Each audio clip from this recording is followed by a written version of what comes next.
Okay, I can. Take a picture of the creek that you're walking by. Oh, okay.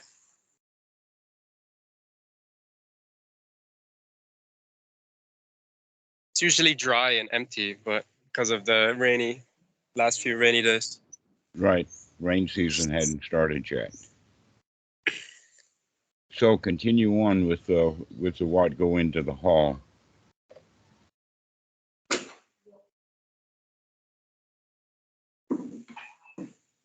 that your house, Dhammarato? Hello, Corey.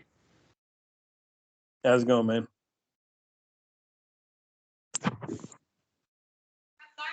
Huh? Like, I could see the background kind of looks green like the place that you're at. Is that in Thailand too? Someone else is in Thailand? This Wat, glad you asked. This Wat is on the island here. This is where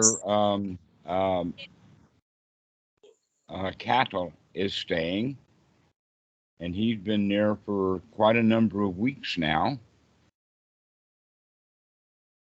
It's a beautiful Wat, well taken care of. Right now, there's only 3 monks there. The abbot is still traveling.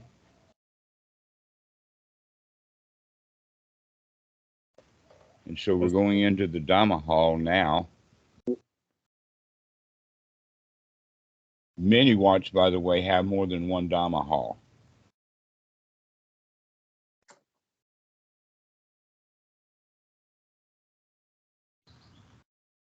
I also don't have a whole lot of time. I might leave at like 7:30 or I just don't have a lot of time for a full thing. I'm not saying we have to start or do anything, but just if I have to leave suddenly and kind of go like this. Okay, Corey. Time today. Well, we'll let Captain continue walking around with his camera there. Do you have any questions or anything that you want to talk about, Corey?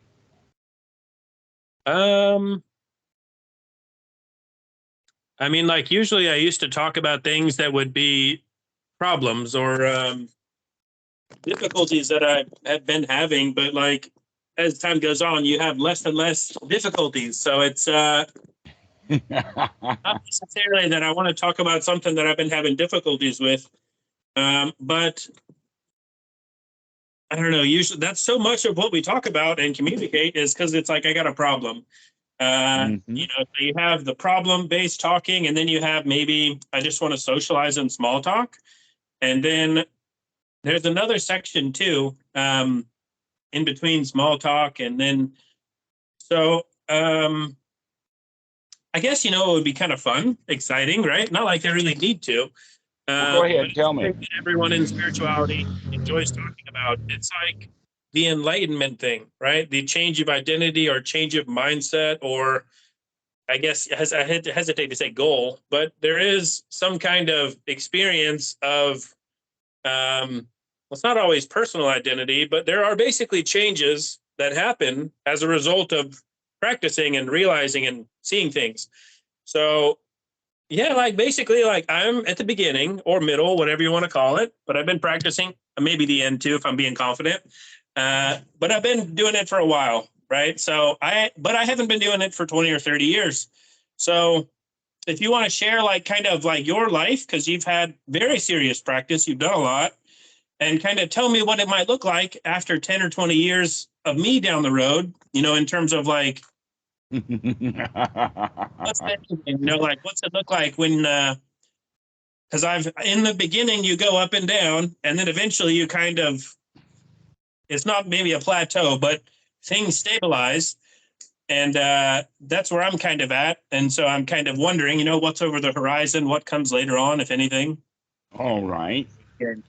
Let us say that what comes over the horizon or what's off into the future is when you stop worrying about the future.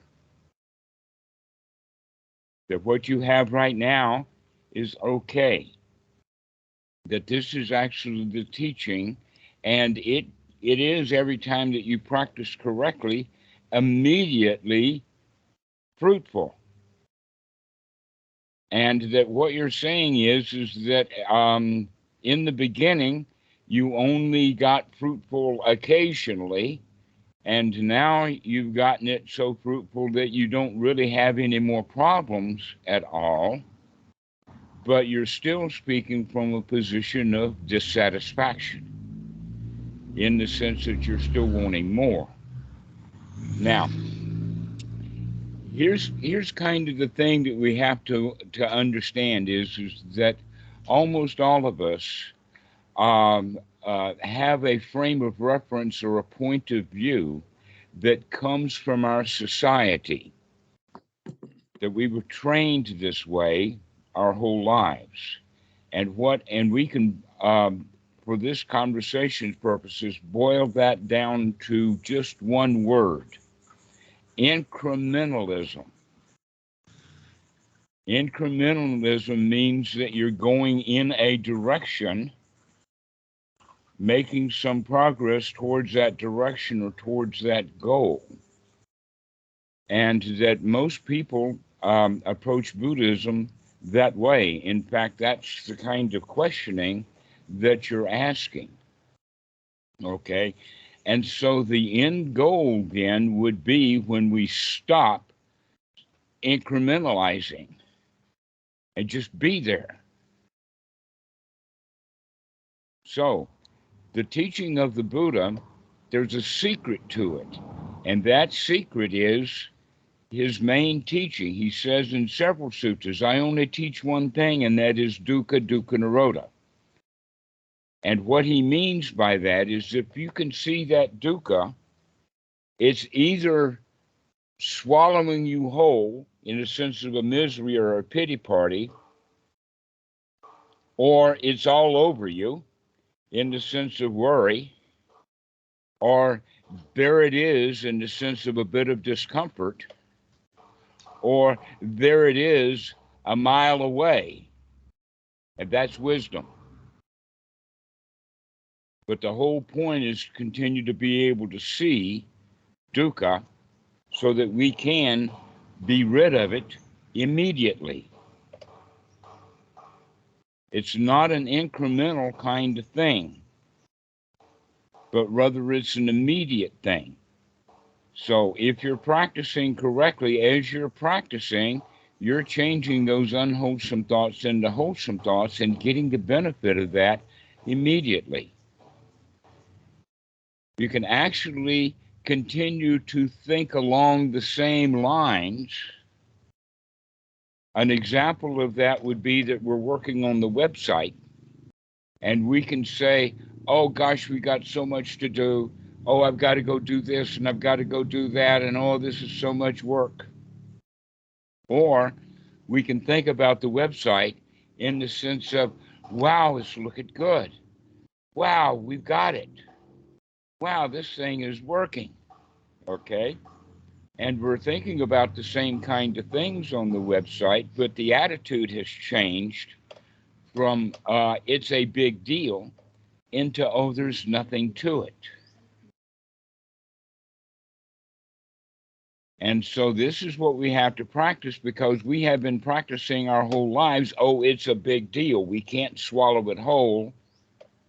We have to chew on it for a long time, cut it up into pieces. And really, when we think about it from that perspective, changing one's whole life sounds like a great big deal. And yet, changing this thought is easy. That's profound, because wanting to change one's whole life is incrementalism and is off into the future. But changing our unwholesome thought into wholesome thought, like, wow, I've got far to go, is an unwholesome thought. But wow, I can do this, that's a wholesome thought.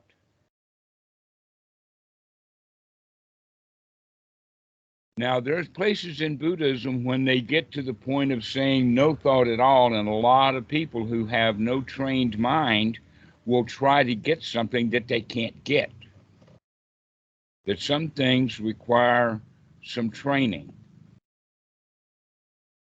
An example of that would be the Zen archers that are riding on a pony, drawing their bow, and hitting a target as they pass by. But look how much training they had to do with that. That in fact, one of the trainings that they have is that they have a pony at the dojo, and the guy gets on the pony and learns to manage his bow, and then his friends come and rock that pony back and forth, actually trying to throw him off of it. And can he maintain the straddle, holding his legs? But you see, the training that he got to get on the pony the first time is the same training that he's using to stay on it when his friends are bouncing it all over.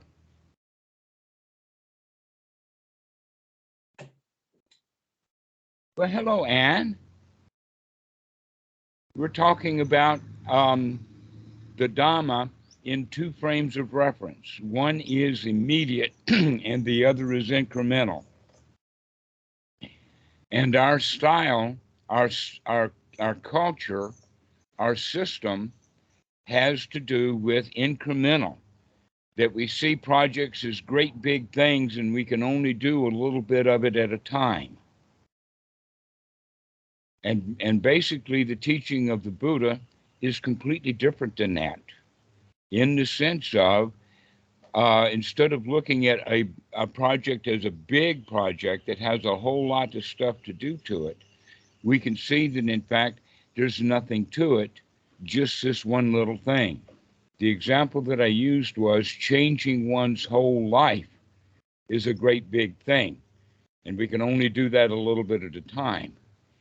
But changing this thought is easy enough.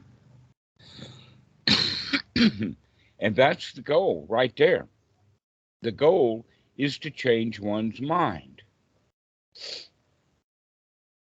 And changing it right now. And when we change it right now, we get the benefits of that right now.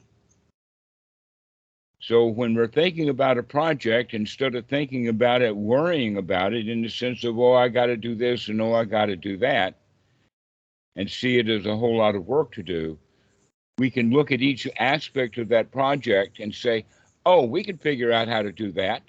Oh, this is easy enough. Oh, yeah, that's a good idea. And we always stay in the positive realm. But that always staying in the positive realm has to start someplace, and that is having that first wholesome, noble thought. And so we practice that over and over again, because if we're not practicing, it will fall back into the old habits, just like driving a car. If you keep your eye on the road and are maintaining that, you can stay in your lane and you could be a fairly safe driver, especially if you're watching all around you, so that you watch behind, you see the traffic behind you, you see the traffic in front of you, you notice the ones that are having road rage, etc., like that. But the main thing is that you can maintain your speed and stay in your lane. And if you're not watching where you're going, you'll drift off into another lane and possibly have an accident or a wreck or get killed or something like that. And yet when we live our lives, we expect that things are going to be kind of on automatic pilot, and that the car, life itself, will drive itself. And that does sometimes for a while. But the whole teaching of the Buddha is to watch where you're going right now. Keep your eye on the road when you're driving, and keep your eye on your mind as you're living your life in Dhamma. To keep your eye on it. Now, one of the major teachings of the Buddha, in fact, there are suttas about this, where people have converted into becoming Buddhas, followers of the Buddha, and then ordaining over this one point. And that is that in Brahmanism and in our society, we have the idea that our actions are the big deal. In other words, if somebody robs a bank and does the action of robbing the bank, then that's a high crime. If somebody is preparing to rob the bank and taking actions like casing the bank, drawings of the layout of the bank, watching the times that things happen, etc., like that, buying explosives, buying weapons, that's getting prepared for it, and that's still actions. But if you think about robbing the bank, there's no laws against that. This is what we think of as free speech, which bases in free thought. And this is where the Buddha says, oh no, the mind is the forerunner. Nobody goes and robs a bank unless they think about robbing the bank. Nobody prepares to rob a bank unless they're thinking about preparing to rob the bank. So, if you get angry at someone, that's because you have a thought about getting angry at someone. So the mind is always the forerunner. And yet in our society, just like in the time of the Brahmins, they thought that the action was the big deal. And so we can think of it like that, Corey, is that the big deal is how we live our life. And how we live our life is basically the way that we think about living our life. And we have to have one good, wholesome thought after another, and that then becomes the good life.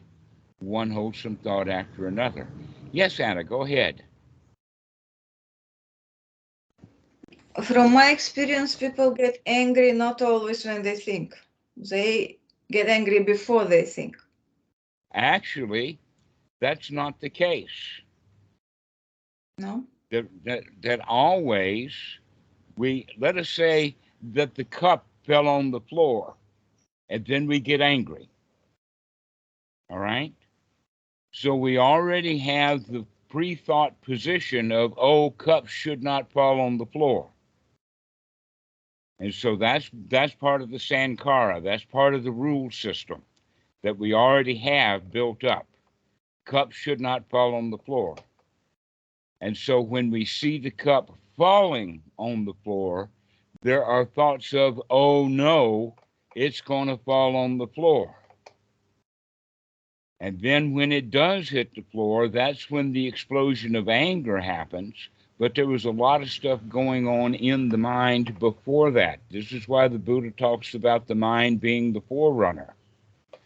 That in fact, if your mindset was, oh, these cups are old, they're last year's model, let's have some fun and break the cups. And so now that's the foundation. And someone picks up a cup and throws it, and while it's in the air, we have that anticipation, and when the cup actually breaks, we can say hip hip hooray, or wow, I like that.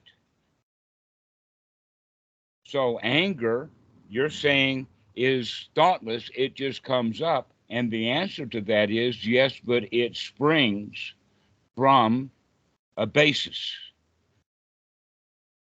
And when we see that basis, we can begin to change it, but we have to look for it. And this example is that, oh, I'm going to have fun breaking cups versus cups should not be broken. And this is what is called the Sankara.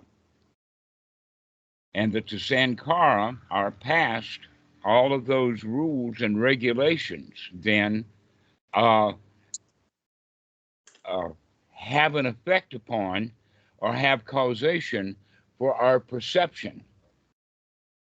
That in fact, when the cup is in the air, all we see is the cup in the air. And when we see the cup strike the floor and break up, all we have is the sight of the pieces of the cup, but even the word cup is part of our Sankara. We know what it is. So this is what we mean by the mind as the forerunner, because it's the foundation. Now, when we see the cup flying through the air or falling on the floor, that we have to perceive that in the sense of understanding that it is a cup that's falling onto the floor, and that many people are very quick so that they can catch that cup in the air. And when they catch the cup in the air and they prevent it from falling, are they going to be angry then? No, because the thought is, I caught the cup. And the anger will come when they have the thought, oh, I did not catch the cup, or I could not prevent the cup from falling. So in this regard, I understand when you say that people get angry spontaneously, but there's really a whole sequence of events that happen before them. And this, by the way, is what we mean by paticca samuppada, the causality, that seeing the cup fly through the air is then perceived as, oh no, it's going to break, and oh, I can catch it. And then the actual art of catching the cup in the air before it falls and breaks. This is all the forerunner that's part of the perception and also part of our internal understanding of it. So the cup in the air does not have any effect upon us until it's processed. And that what we can learn to do in our lives, Corey, is to start to change that process. Now, one of the things that we could do would be, oh, the cup is broken and I've gotten angry about it, and my anger is not going to fix the cup. Therefore, there is no reason to be angry. And we can talk ourselves out of being angry. Oh, settle down. It's just a cup. There's nothing to it. And then I can get over my anger. Right? So that's the whole point then, is that when we can see our anger as unwholesome, we can stop it. If we can see the thoughts that lead up to the anger also as unwholesome, we can stop it.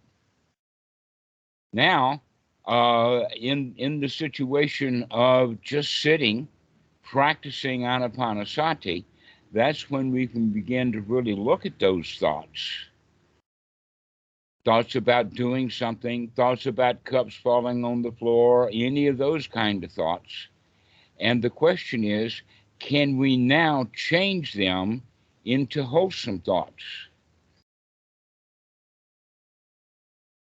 And if we can change the thoughts from unwholesome to wholesome, like, wow, it's really fun to watch that cup break, instead of, oh no, the cup is broken, poor me.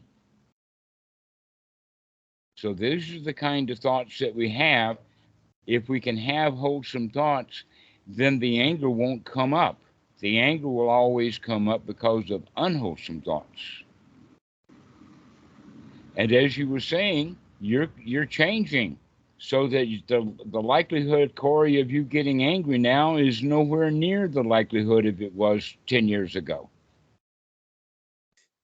Every now and again, right? I get into it. You know, it's when you really have a big wave of anger, it feels enjoyable, like you want to do it. But when you look at it with wisdom, you're like, you know what? It's actually not such a good idea. So, but it is pretty rare. I used to get angry frequently, and now it's, you know, maybe a couple times a month, maybe a couple times a year. It's really, really infrequent. So. All right. So let's look at that quality then that you mentioned of that when we get angry, we like it. All right. Where does anger come from is almost always from fear. Like the cup falls and breaks, And then the first thought is, oh no, I need that cup. Or, oh no, that cup should not be broken. Now, those kind of thoughts can happen well within the 10th of a second. Very One other fast. thing I was thinking too is that the anger comes from realizing that the cup can never be what it was before. So if we right, so we're kind of like, it's like, oh, now I definitely can't do anything about it. The only thing I could do is get angry, make sure this person doesn't drop my cups anymore, or that I don't drop my cups. But I thought that would be good to add too, that the sense of it can never be the same, can never go back, can never be the way I wanted it to be. Exactly. And so that, oh no, it'll never be the way that it was, is the kind of thought that is accompanied by the first initial fear. All right. And so fear then is covered up by anger, but fear is the motivation. People generally don't get angry until they feel like that they're losing something or missing something. What is fear? Because I commonly think of it as a restriction of your mind, or it's kind of like a shadow comes over you. You can't see anything. But I've always kind of struggled to figure out what exactly was fear. Well, what fear basically is a chemical system that happens both in the brain and also in the body, especially when it grows into absolute real fear. So we're talking about the, oh no, the tiny little bit of fear that can precede anger. Some people can stay afraid a long time before they get angry, and other people will take just a tiny little fear and turn that into anger very quickly. So fear is aversion in the Buddhist thing. It's like resistance. I don't want that. That's fear. I don't want aversion. that. Okay, Strong and so in the body, the chemical reaction then is from the pineal and the pituitary glands that are in the back of the head through the lymph system, very, very quickly, within a 10th of a second, send information to the adrenaline gland that is sitting on top of the kidneys.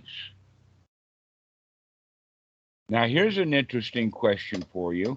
Why isn't the adrenaline gland up there with the pituitary glands and make things more efficient in the brain? The answer is that the adrenaline gland needs the kidneys and the liver in order to get the products, the chemicals that it's going to use to manufacture the adrenaline and pump it into the bloodstream right where it's needed, close to the heart. So there's always a a fight or flight syndrome, they call it, that comes up. The flight is the fear and the fight is the anger. And that preceding that is often in the process of figuring out what's going on, there's a freeze. And so we freeze up. We can't think. That in fact, it's very, very commonly known in many different areas, including in debating. They have the rule of no ad hominem attacks, which means you can only attack what the person is defending. You can't attack him, because if you attack him, then that fear of, oh no, I'm losing something, he can lose the debate, he can lose his point, and that's nothing much. But if he loses himself, oh no, and so they get frustrated and fearful, and then that fear turns into anger to defend himself. And so now the debater is not going to be nearly as good in his debating because he's under attack. He feels it. So this is also true in martial arts of various kinds, that if you can get your opponent really angry at you, then he's going to be taking actions based in anger rather than in wisdom. And oftentimes getting your opponent angry is half the battle. because now he can't think straight. He can only think of one revenge and one thing, and that is the revenge he's got to hurt you, and he's not watching a lot of stuff, so you can trip him up and all kinds of things when you can get your opponent angry. Okay, so here's the point about it, though, is that anger always has the forerunner of fear, the fear of loss. And these things happen really fast in the mind. Mhm. And so if we can now sit down in a calm place and start looking at the thoughts, often what will happen is that we will see thoughts of revenge. Oh, I'm going to get that guy back. We think about arguments that we've had. We think about getting even with people. I mean, surely you don't want to admit it, but you know it's true. In fact, a lot of our thoughts, I would say more than half of our thoughts, are about revenge. I'm going to take revenge on that car by fixing its flat tire. If you think of solving a problem as revenge, I mean, that's the majority of our thoughts. So like that would make sense, you know. We're going to get revenge on what caused us pain by curing it and resolving it. So that makes sense. Fixing things that are broken, and we don't like that it's broken, and so we're going to take revenge upon that brokenness. And we live in our society, many people live their whole lives that way, taking revenge upon the boss by not doing the best job that we could, taking revenge upon the company by taking some of its paper and pencils home, taking revenge on the store by shoplifting. I got time for one last thing. I don't want to cut you off, but like before I get going real quick, being led by wisdom. So what I think that means is you want to be the big forest, see the big picture. You want to see the forest, and anger and fear are restrictions to where we could only see the one path that would remove the fear or the anger. So I've been trying to kind of like think about this and practice it and really wonder like, what is being led by wisdom? How do you let wisdom? Because I really know well how to not let anger guide my decisions, how to not let fear guide my decisions.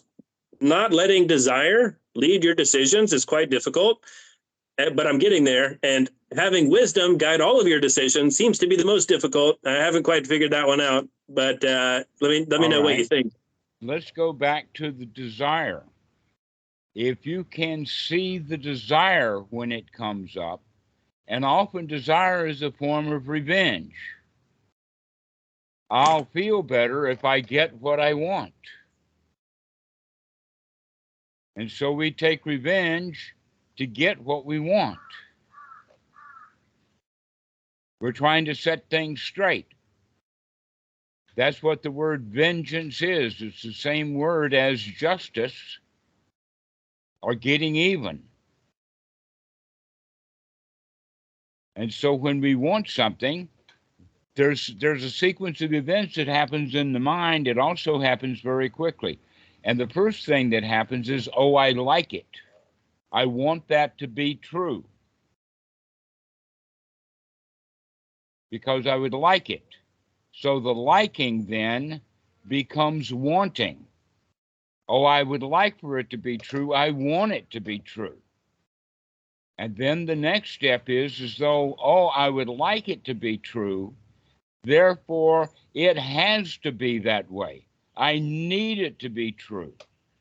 And this is also where the idea comes in is that, oh, it would be good if it were true. This is where our judgments come into it, is that if I like it, then it's good. And if I don't like it, then it must be bad, not good. Now, wisdom is different than that because it's not based upon liking and not liking. It's based upon mere observation. To observe and to look and to see. And oftentimes when we're feeling and wanting, we're not looking, we're not observing. When people are having a pity party, it's really hard to get their attention so that you can talk them out of it. They would rather feel bad. And so they'll continue to have thoughts about feeling bad and not pay attention to the fact that right now you're not hurting. You're just sitting and thinking, and you're feeling bad because of what you're thinking about. But the reality is that you're okay. You're sitting on the couch, you've got a cup of coffee, you've got friends trying to help you get out of your pity party. Why isn't that a marvelous place to be? And so if we see things as reality, that means then we stop with these perceptions of how it should be. And those hows it should be is also in a cycle back from what we like. So if I like it and I want it and I need it, it must be good. So the next thought that I have about it, oh, it needs to be that way. It's supposed to be that way. And here's where we build up these rules. The human brain is actually quite marvelous in the sense of how it is so fast and makes stuff in there that you would think, oh, well, there's no hope for us because the mind works so quickly. And the answer to that is, again, that this is not an incremental kind of thing. We don't fix the mind slowly. We fix it right now. And then it gets broken again. And so we fix it again right now. And if we fix it and get into the habit of changing it from an unwholesome thought to a wholesome thought, now that leaves us space to actually observe. That in fact, that would be one of the wholesome thoughts of, well, let me look at it again. Let's keep observing. Let's keep looking. That oftentimes we go from the position, this is a habit that we have, it's not necessary, but the habit is that I see it, and then I connect it with a rule about what it's supposed to be like, and I wind up then not liking.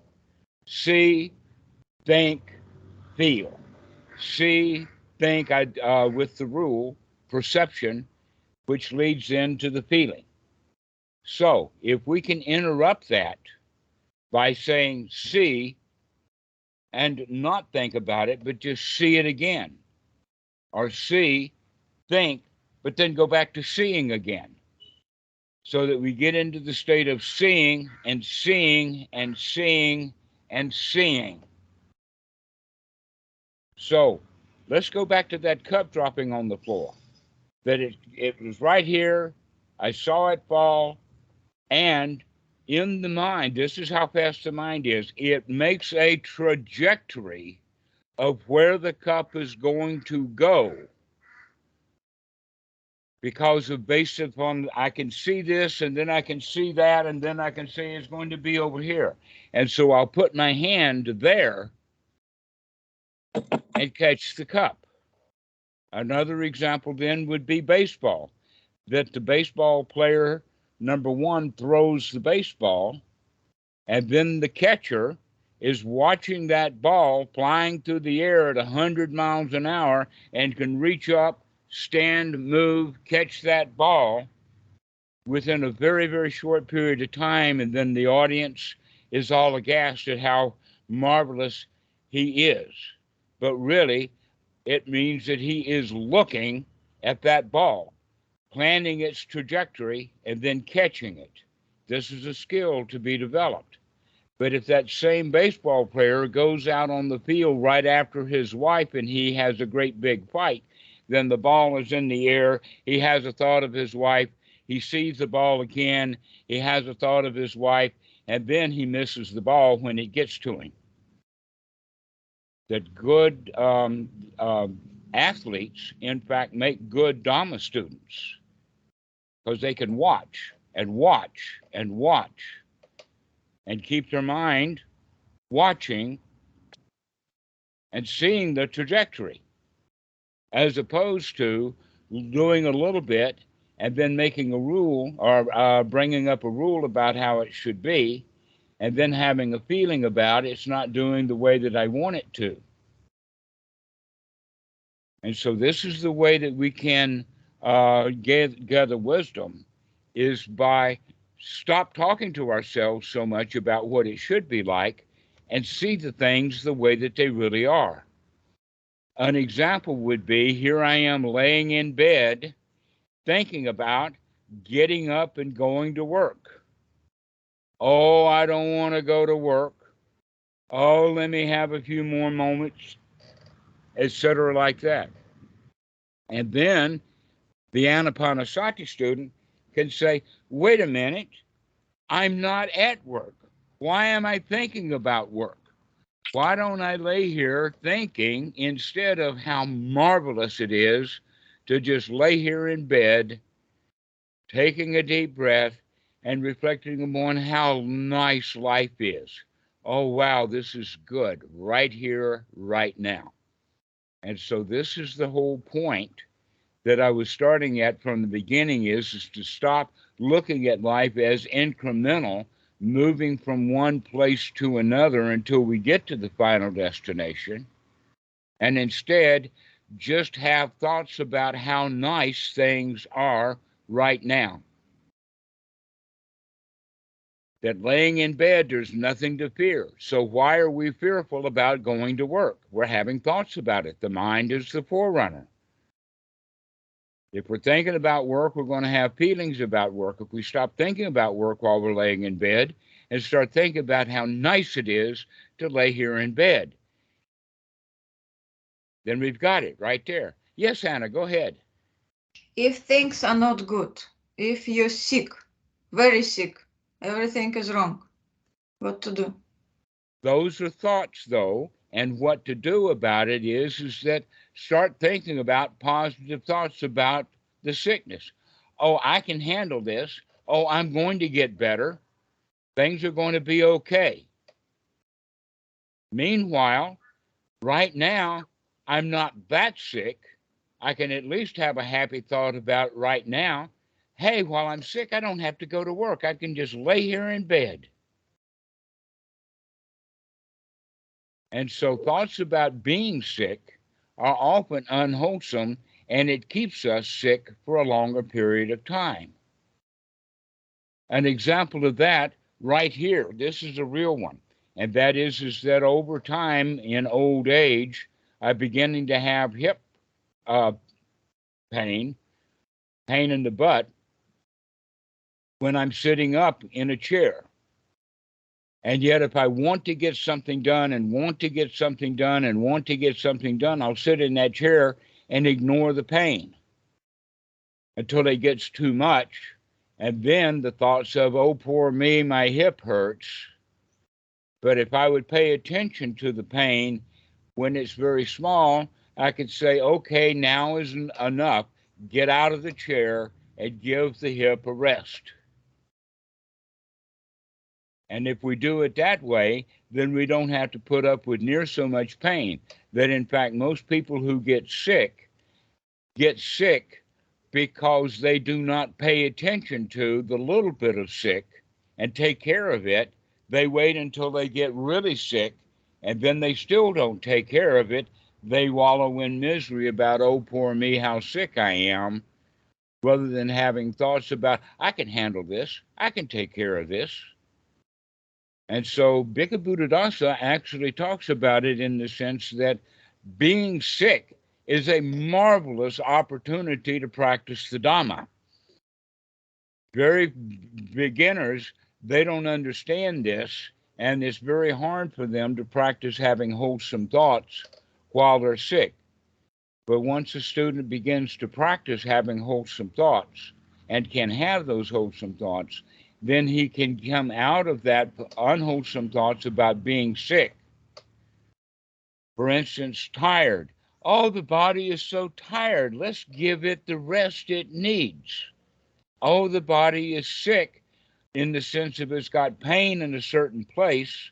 Let's let that rest. And so we're paying attention to the pain and doing it wisely rather than not liking it and continuing to do what we were doing before.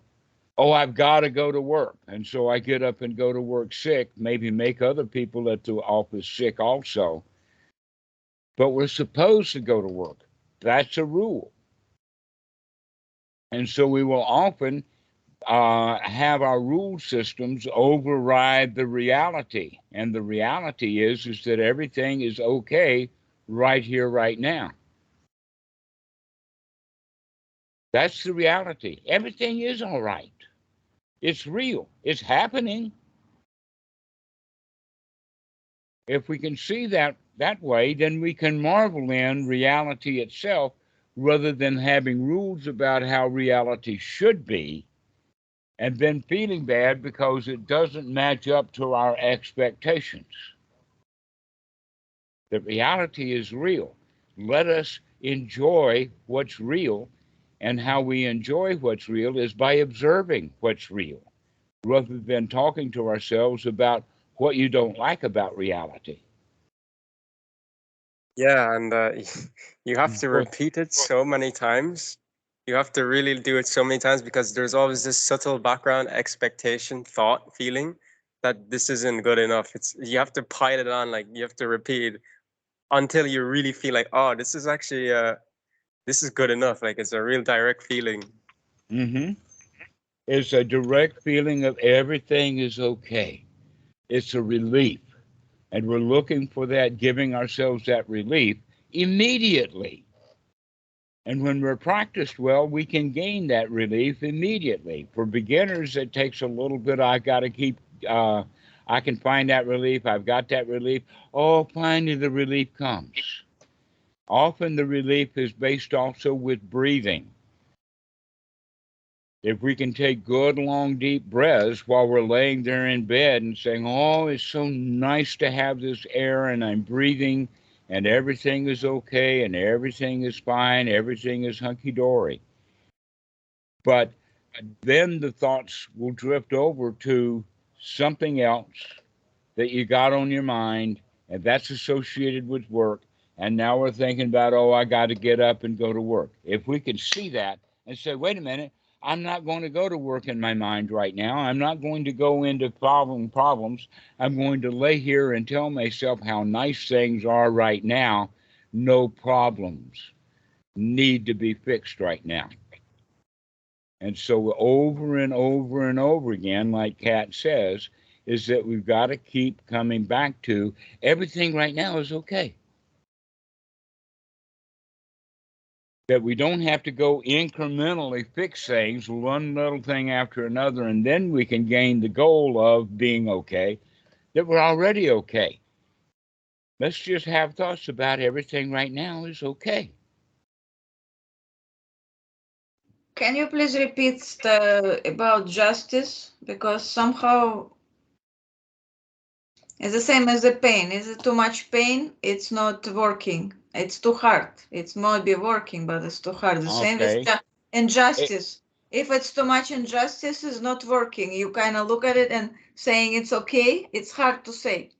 All right, but the fact is that injustice, you're not going to have any effect upon it by thinking about it. That all that injustice is doing is putting injustice in your mind. And in fact, the injustice has always been in your mind. Having thoughts of things are not right, things are not just, is a mental concept. And if you can see that you're judging things, oh, this is not right, oh, Putin's not good, oh, Eastern Europe's got this trouble, oh, New York's got this trouble. But we're not going to be able to fix New York. But in fact, we can see New York is okay the way that it is. Rats, sewers, and bad traffic and all. Then in fact, a lot of the point about the bad traffic and all of that is because so many people want to go to New York. They think it's a marvelous place. And the reality is that New York is just a place. It's just real. And we can just say, oh, I understand New York is real. I don't have to fix it. I don't have to apply my rules of, oh, you should go there, or, oh, you should shoot the mayor, or oh, you should go catch rats, or whatever oh, you should do's are. We could just say, it's all right now. Anna, the mayor of New York is not in the room with you. The rats are not in the room with you. Those tourists are not in the room with you. Those cars and the traffic are not in the room with you. In the room that you're in, the reality is everything is okay. And the mind goes outside of the room to go find problems and injustices. And the idea is to come back into the reality. The reality is that you're in a room and that you're safe right now. Can you feel safe? I can find justice. I can go and find some. So what are you gonna do with this? I'm not gonna say it's okay. It is okay. See, justice. You're telling yourself something that you've heard before, that it's not okay. That's a thought. And that thought is based upon a concept or an old rule. For instance, you don't like getting old, but you are going to be getting older and older. I don't mind. I don't like if somebody gonna torture me or kill me. So in the moment somebody torturing me, I don't like it. And I think it's gonna be injustice if it happens to me or someone else. All right. Whatever. But that will keep you stuck in that miserable life. That if you can say, oh, if I stay in this room, right now nobody's coming in to kill me, why should I be thinking about somebody coming to kill me? Right now there's nobody in the room telling you how bad a person you are. There's nobody there except your own mind. And it's your own mind that's telling you, oh, it's bad when people criticize you. Well, that was because you developed that habit as a child. You did not like to be criticized when you were a child. But now you can have the thoughts of, oh, I bet I can handle being criticized. I bet I could do that. I mean, I survived all those times that I was criticized. It didn't kill me. So I survived. I could survive the next one too. And then maybe the next thought would be, bring it on. Go ahead, criticize me. I'll show you that it can't hurt me.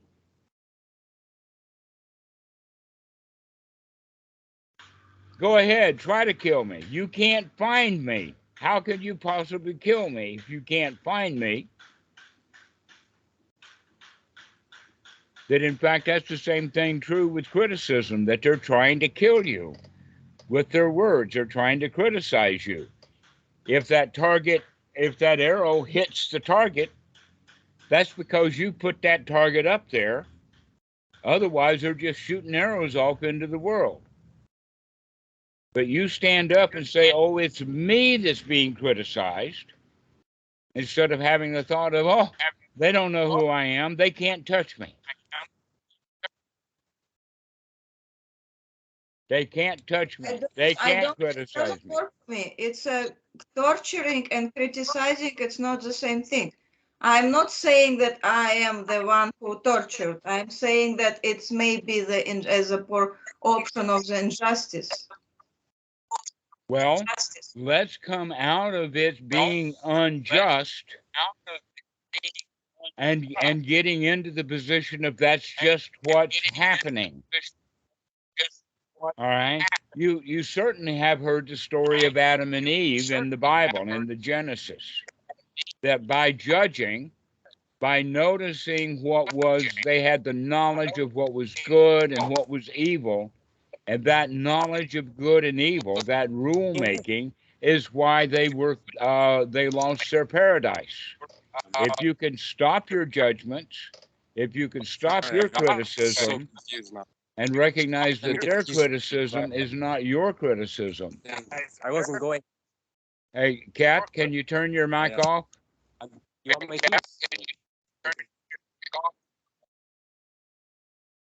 So. Yeah, it's okay because only a Russian girl came. So. Yeah, It's really noisy there, Kat. Can you turn your mic off? All right, good. So I still hear an echo now, Kat. Can you turn up your mic?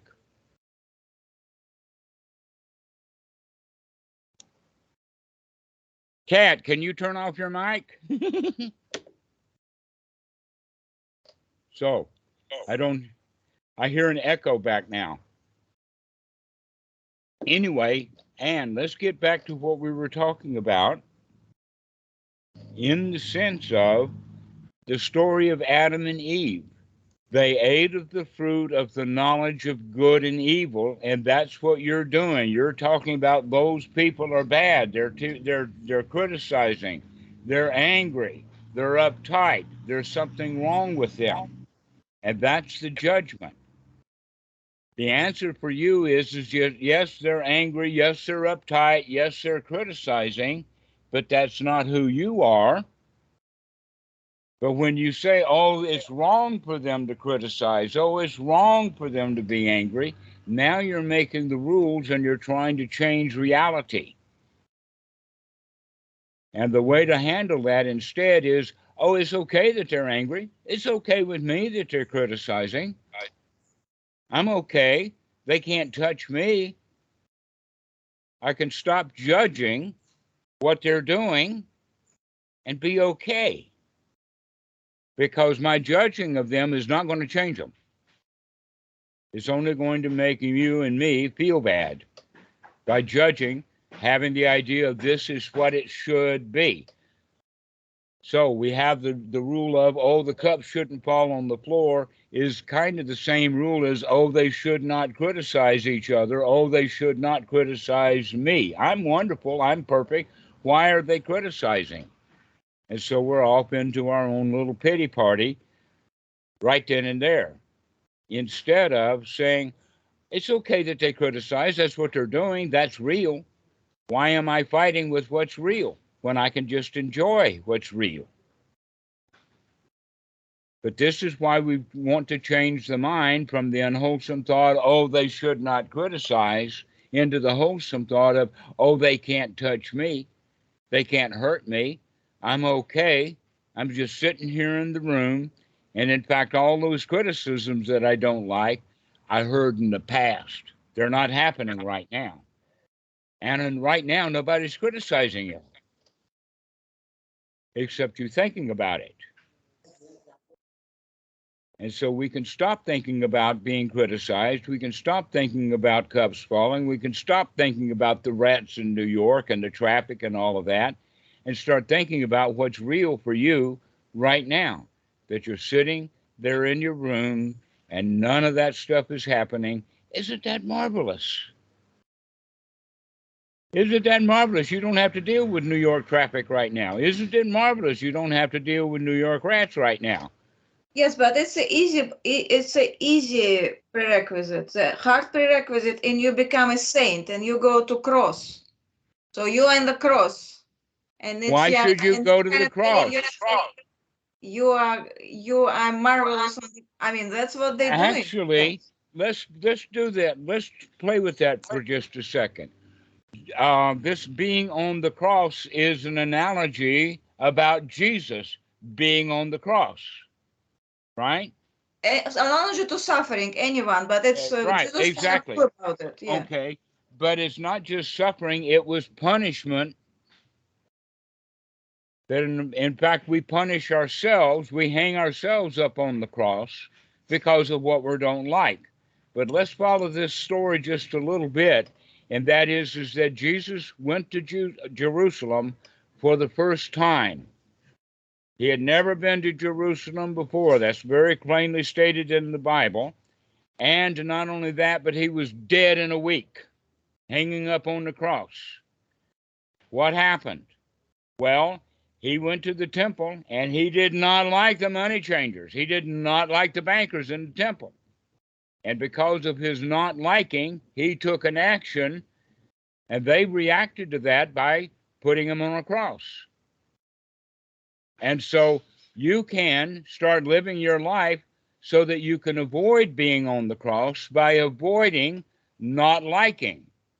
If he had waltzed into that temple and say, oh, it's really nice and they're changing money and they're selling animals and all of that kind of stuff and walked back out, he wouldn't have gotten crucified.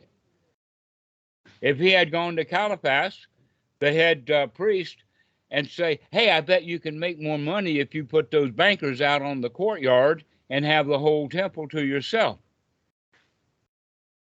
He could have handled it that way, but oh no, he let his feelings get in the way.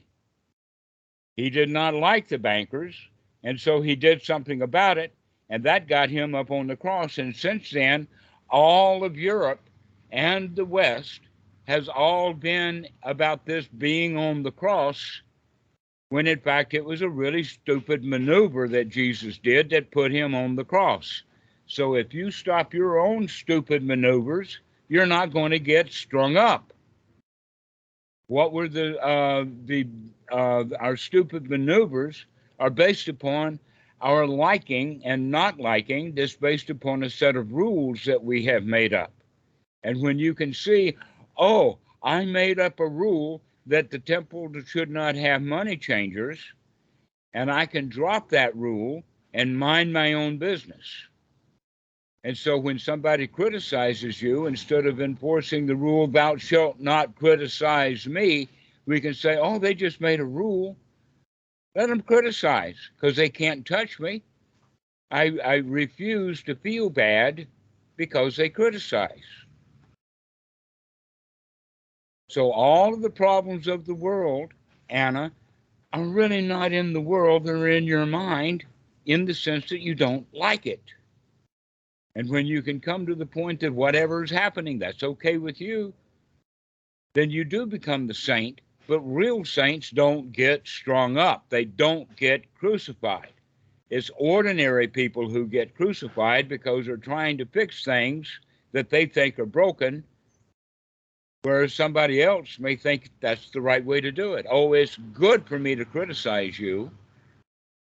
And if he has that position, he also has a position, but it's not good that you criticize me. And in fact, most people have both those rules. It's okay for me to criticize you, but it's not okay for you to criticize me. And the reality is that there is criticism. If we had the rule of, oh, I'm not going to bother to criticize anybody because I don't think they've got anything worth criticizing over. And we can also have the rule of, oh, when they criticize, they're criticizing their idea of me. They're not criticizing me. Why? Because I'm a movable target. If they criticize me, Dhammarato, the Dhamma teacher, well, guess what? Dhammarato's not a Dhamma teacher. Not right now. He's too busy having fun and not being criticized. So we can actually change our position. We can learn to dance. We can learn to dodge those arrows, just like in baseball. If we have the capability of watching the trajectory of what's happening and being able to catch the baseball, then we can also play dodgeball in the sense of we can watch the trajectory of where that ball is coming, and we can make sure we don't get hit with it. And here you have been spending your whole life, Anna, standing up and getting hit and then not liking it. Standing up and getting hit by criticism and not liking it. So now you can begin to see the criticism coming and dodge it and says, oh, it wasn't me. And then you can be very happy. Oh, he missed me. Oh, he can't get to me. I cannot connect it to myself. It's kind of hard for me. I don't. Well, it's not hard. That's an unwholesome word right there. It's not hard. You can change your mind. You can have the rule of you can change your mind rather than, oh, it's hard. Change mind and what? Change mind and what?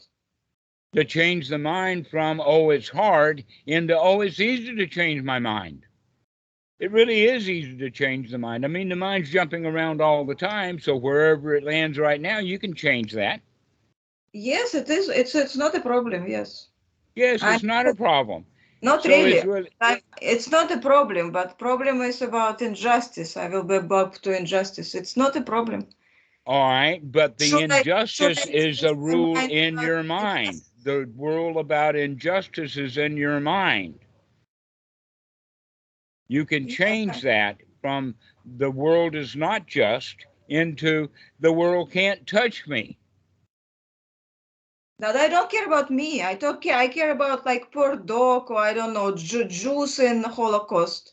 I'm not talking about me. All right, but right now the Jews are not in the Holocaust, except in your mind when you think about it. But it's So about our stop justice. thinking It's about about the Jews and the Holocaust. Stop thinking about the Jews and the Holocaust because you can't change it. But what about justice? What about those justice which we see all these gods in New York standing in the courts with the justice? They're not in your room right now. Why are they in your mind right now? Because I'm thinking about justice. That's know. Why they're in and my if mind. you would stop Because thinking about when you mentioned justice, they came to my. So stop thinking about justice. Stop thinking about it. When you think about justice, says, oh, well, I don't have to worry about justice right now. I'm okay without justice. Because you're not going to go get justice anyway. You're not going to put on a Superman costume. You're not going to put on a Wonder Woman costume with your whip and go out there and fix things. That's a movie. Let's not have those movies of you going out and fixing the world. Let's have movies of, right now, the world's okay. Right now, there is no Jewish Holocaust. That's in the past. Let's leave the past alone. So I just don't supposed to care about it. I just leave it. And I didn't say about caring, okay? And that's one thing that you can say is that the word care, the word care is the same word as carrying. So stop carrying the Holocaust. Set it down. Stop caring about it. It's not yours. It doesn't belong to you. And in fact, judging of what I can see, you were either a tiny baby or weren't even born yet when the Holocaust happened. But it happens over and over again in your mind. And all you have to do is say, oh, I don't have to think about the Holocaust. That was so long ago. Let me think about being in the room right now. Let me think about being here now. And right here, right now, there's no Holocaust. Isn't that marvelous? You don't have a Holocaust in your room. You only have a Holocaust in your mind. And all you have to do is change your mind. Throw that Holocaust out. Say, ha, I don't have to think about the Holocaust right now. I can feel good instead. Because right now, there is no Holocaust in the room. There are no rats in the room. There are no mares in the room. There's no traffic in the room. That right now, New York in this room is okay. And so these are the kind of thoughts that we need to start having over and over and over again. Because look, all of this time, every thought that you've had about the Holocaust hasn't fixed the Holocaust at all. So why should you care about it? Because it doesn't matter how much you care, you're only hurting yourself with this care because you're carrying it. That what we need to do is to let it go, relinquish it, set it down, stop thinking about the Holocaust. Just stop. And start thinking about what's real right now. And what's real right now for me is I live in a paradise. I've got green everywhere. There's a nice breeze blowing. Yeah, there's mosquitoes on the floor biting the ankles, but I can handle that. I can handle the mosquitoes. And if I get the idea that I can't handle them, then I'll put on a mosquito coil and let the mosquito coil handle the mosquitoes. And everything right now is okay. That's the attitude, is everything right now is okay. Doesn't need to be fixed. We don't have to look and tinker and fiddle and do this and do that and going on the way to a goal. because you'll never meet that kind of a goal no matter what you do. What we could do is stop having goals. Get over it right now.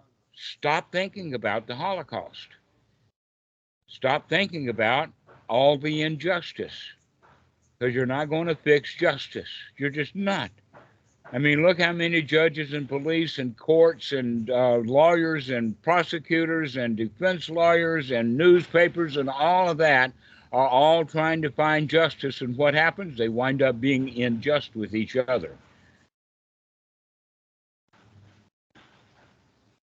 And all of these bad feelings going around when everybody could just sit and enjoy each other.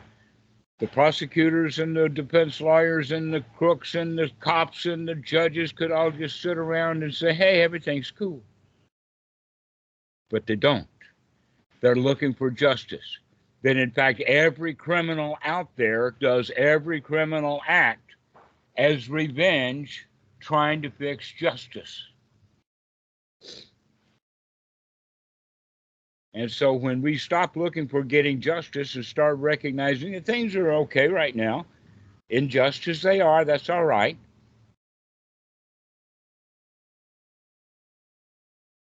This is the teaching of Buddha. Come out of the dukkha of your own manufactured injustice. This is the story of Adam and Eve. They went around complaining about what was in paradise. And because of that, it wasn't that they were thrown out of paradise. That's a way of thinking about it. The better way of saying it is they destroyed their paradise. Kat, a while ago we were talking about the creek that's there at the Wat. Doesn't have much water in it. So why don't you take a bulldozer and fill that creek in with dirt instead? It's not a creek. It doesn't deserve to be called a creek.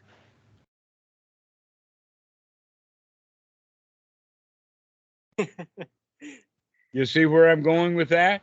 All right. Yeah. Let's not judge the creek because it doesn't have a lot of water in it. It just doesn't have water right now. That's okay.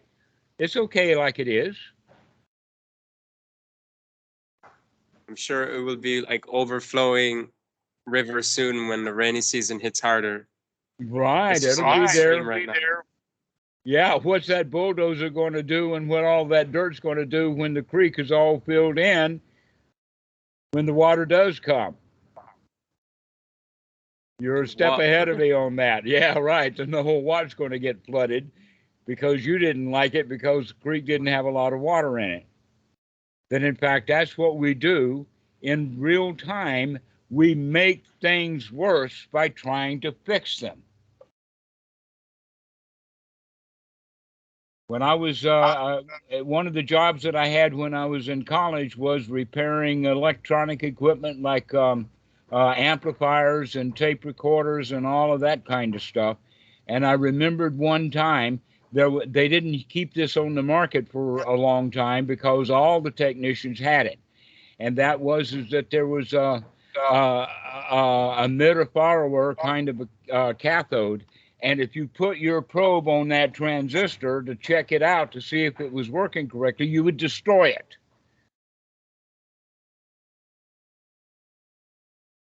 If you put your probe on that transistor, it'll destroy the transistor. And so they stopped using those kind of transistors. But I remember that experience of that my action of trying to do good, to try to fix that amplifier, to try to find out what was wrong with it, I made it worse. You go and fill in that creek. Turn your mic off. You're having an echo. Yeah, thanks. So filling up that creek because it's not got much water in it is a very dangerous thing to do. Anna, you thinking about the Holocaust is not fixing the Holocaust. It's over with already, but you're harming yourself when you think about the Holocaust and you don't like it. That's an unwholesome thought for you to think about injustice. And it would be a wholesome thought for you to think about, oh, I'm okay right now. I survived. I got along. I mean, here I am. I'm in New York now. And what happened in Germany 75 years ago is old news. Let's leave it. And yeah, there's injustice in New York, but the major part of the injustice is your thoughts about the injustice. Because right now, the city of New York is not in the room with you. In the room with you, everything is as just as it could be. The only injustice in the room is in your own mind. Okay, when injustice in my room, what I'm doing? I'm doing that I'm fine anyway. Well, you're talking to me about things that are not just. Okay, but if injustice sits in my room, somebody is suffering right now. So what I should do to help this suffering The only person in the room that's suffering right now is you. And what you should do about it is to stop the suffering. Go ahead. Sorry, what? Right now, yes. Right now, I'm absolutely happy seeing you in a seventh heaven. What's gonna be if tomorrow I'm sitting with somebody with a sick dog? They're not here now. Now, no, but now, no. That's right. Now, no. They're not here now. So your job is to get your mind in a really, really good, marvelous state, because those things are not happening right now. And if your mind is in a good, marvelous state, when things do happen, you can keep your mind in a good, marvelous state. But if you are in an unmarvelous state right now because you're thinking about what could happen, now you're already in a bad state of mind. And so when something does happen, you're not in a good state of mind already. Let's go get ourselves into a good state of mind right now so that we can practice having the mind in a good state right now. And then when bad things happen according to your own rule system, you can say, hey, that's just an old rule. I'll throw that out. I'm still in a good state of mind. Even if you've got a teenage girl crying her eyes out with napkins and tears and Kleenex and she's got so much trouble, the therapist needs to be in a good state of mind in order to help that girl get in a good state of mind. But the therapist, in fact, most therapists, when the girl starts to cry, they'll start having compassion and pity party with her and commiserate with her and all of that. And then they're not being a good therapist. A good therapist is going to have a good state of mind no matter what the client brings. And you need to practice having that good state of mind. And what is that good state of mind? Everything's okay. Everything is fine. Yeah, the girl is crying and we'll fix that. But I'm not going to go cry and have a pity party because she's crying and having a pity party. Yeah, she sees the injustice. I don't see the injustice. I just see a girl crying because she don't like something. If she'd stop that, she'd be in as good a state as I am. So the way to really help people is to bring them into the state of mind that the therapist is in. But the therapist has to be in a really good state of mind for it to be effective. And so you can stop with all your injustice and all the crying girls and everything that you think about and start thinking about, I'm okay.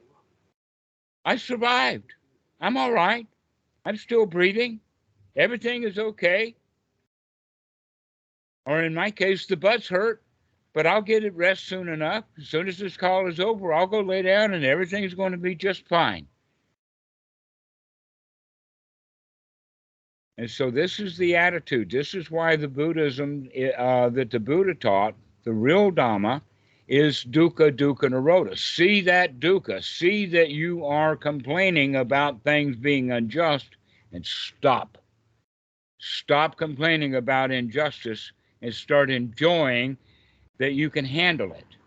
You can handle all of that injustice. That's the new rule. I can handle it. I can do this.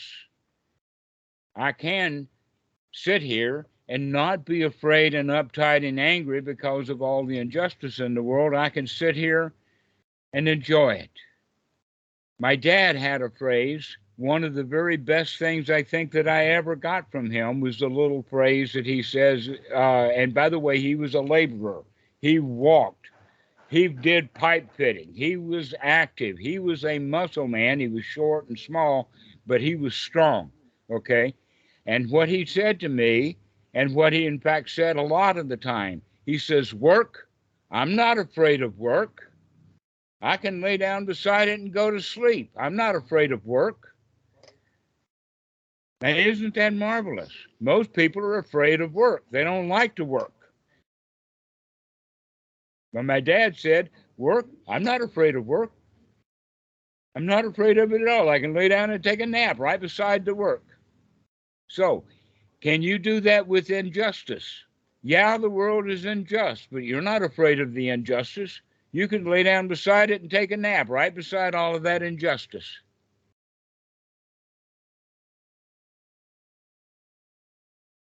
You can begin to have the attitude of, I don't care. Stop caring about the injustice, because you're not going to be able to fix it. Why should you carry it around?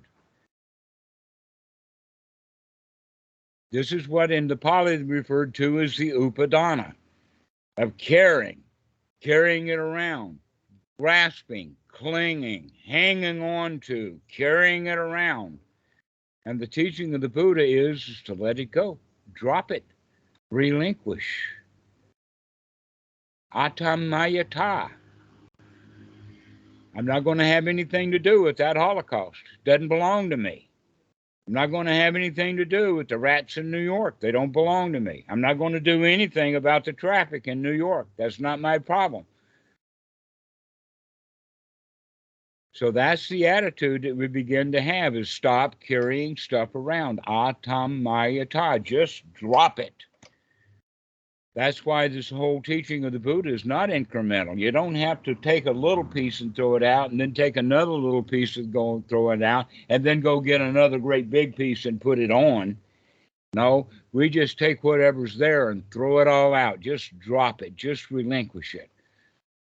I'm not going to have anything to do with that stuff. That's what the word atamayata means. A means not. Tam means do. I'm not going to do anything that is unwholesome, like thinking about justice and injustice. I'm not going to have anything to do with injustice. And then the end of the word ta is like an exclamation point. It's a point, ended. I'm just not going to have anything to do with it, period. That's that word ta in Pali, period. I'm not going to do it. Period. So that's the attitude that you can develop. You're okay, Anna. You're already okay. Don't have anything to do with all the injustice of the world. Yeah, the world is unjust, but you're not going to be able to do anything about it. So just drop it. Don't care. Please don't care about the Holocaust. New York is full of people who make themselves miserable caring about the Holocaust. Israel is full of people making themselves miserable trying to fix the Holocaust. So just drop it. That's the whole point. The teaching of the Buddha is not incremental. It's immediate. Drop the whole thing. Stop our judgments. Stop our business about thinking things are right and wrong, because almost always the right and wrongs that we make is based upon feelings anyway, not upon direct observation and wisdom. The reality is that you can't fix the Holocaust. Is that true? Is it true that you cannot fix the Holocaust? Is it true? You can't fix it.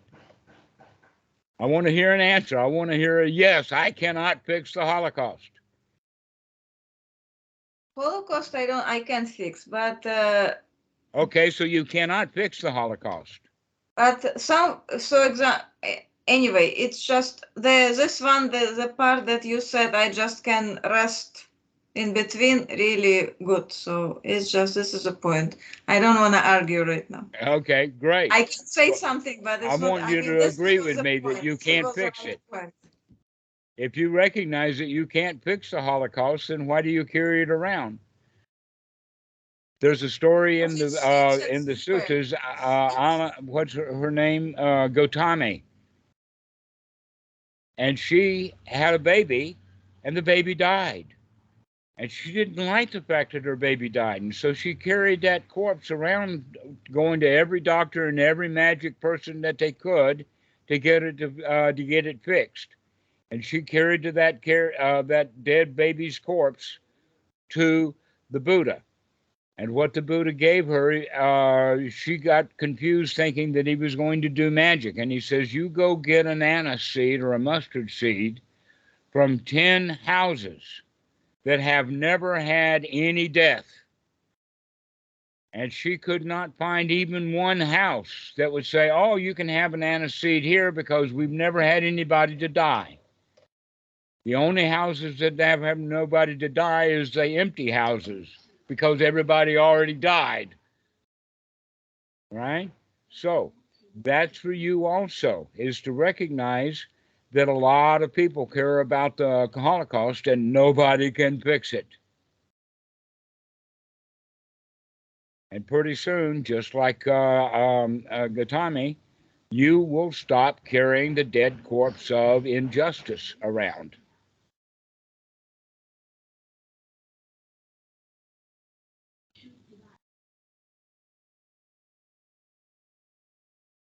So whenever you think of something not being just, you can say, hey, I'm going to set that baby down. It's dead.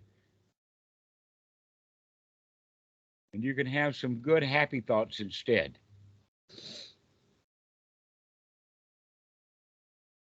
That rhymed.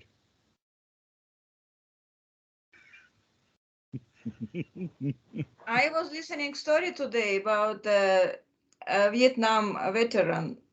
It was just really emotional expression, not a story. And I got a pain in my stomach, so I was able to calm it down. That's what you mean by I took myself out from the class and I was just right. You just dealing don't have with to my stomach pain. Is it that's what you're saying, to feel comfortable? This is a thing? Yes. That's the two-step process.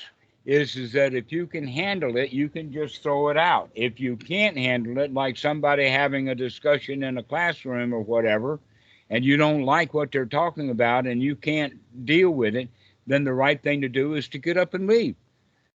If you've got somebody criticizing you and you know that you can handle it, you can stay there and have fun with them, at their expense maybe. But if you don't like the criticism and you can't handle it, you can take a hike. You can go away. You can pick yourself up, dust yourself off, go to the bathroom, say, I got an appointment. You can look at your watch and says, oh, look at the time, and just take off. So those are the two things that we can do. The problem is that if you stay, they may be able to get to you. But if you leave, they can't touch you.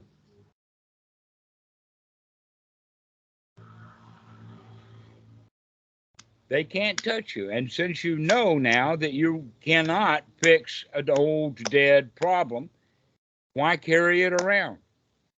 Stop carrying that dead corpse of injustice about the Holocaust, the injustice about the robbers, the injustice about the crooks, and all of that kind of stuff, because everybody makes themselves miserable looking to set things right. We're all looking for revenge, and we all wind up in misery. And when we stop looking for revenge and start recognizing everything's just fine, just like it is, no need to get even, everything's all right.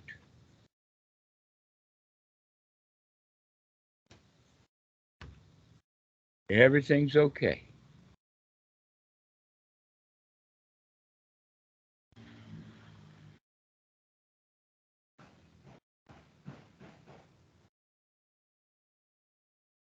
Right now, drop it all.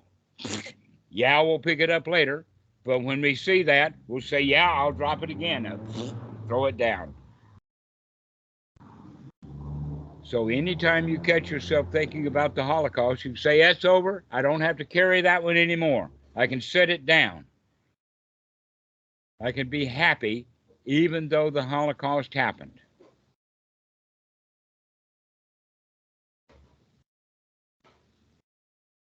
That makes it easy. Life's going to be really easy for you when you stop carrying around all these dead babies.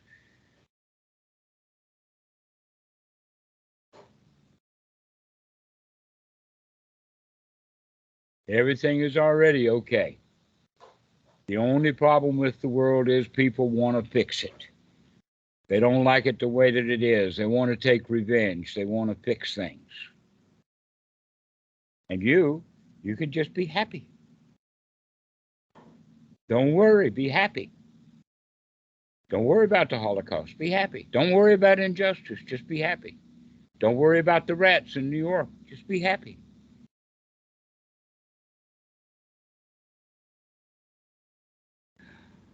Can you do that? I bet you can, if you remember. That's what basically, back to the original teaching of the Buddha, is all about. The Eightfold Noble Path is you got to remember to take a look at the fact that you're having thoughts that are not wholesome, and then change them. Change those unwholesome thoughts about the Holocaust and Aid often into, I survived, here I am, didn't catch me.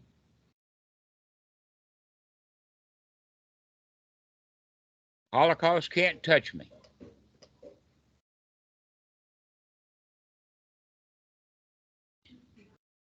And pretty soon you get the idea, can't nothing touch you. Can't nothing get to you.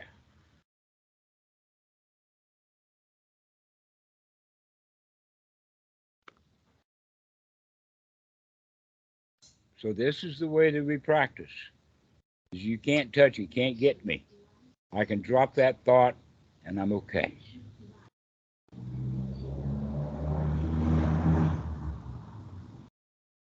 So, Kat, you're showing us a lot of animal pictures and kneecaps. What you thinking about?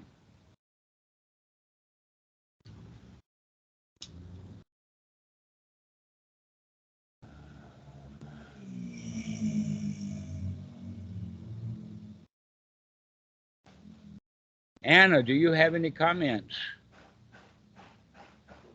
I think enough for today. Enough for today. I've heard that before. It's enough. Yes, it's enough. Good. All right. Well, I'm really glad to see you both. And thanks, Kat, for all of those images from your cell phone. Yeah, that was beautiful. Mm-hmm. Marvelous watch you've got there. And Kat, can you hear me? I guess he's not listening. Oh, finally you come back. Hello. Did you turn your mic on?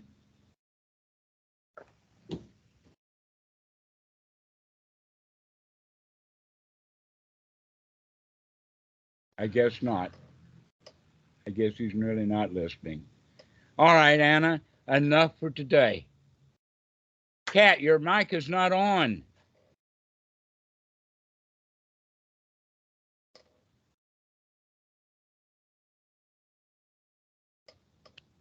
We'll see you.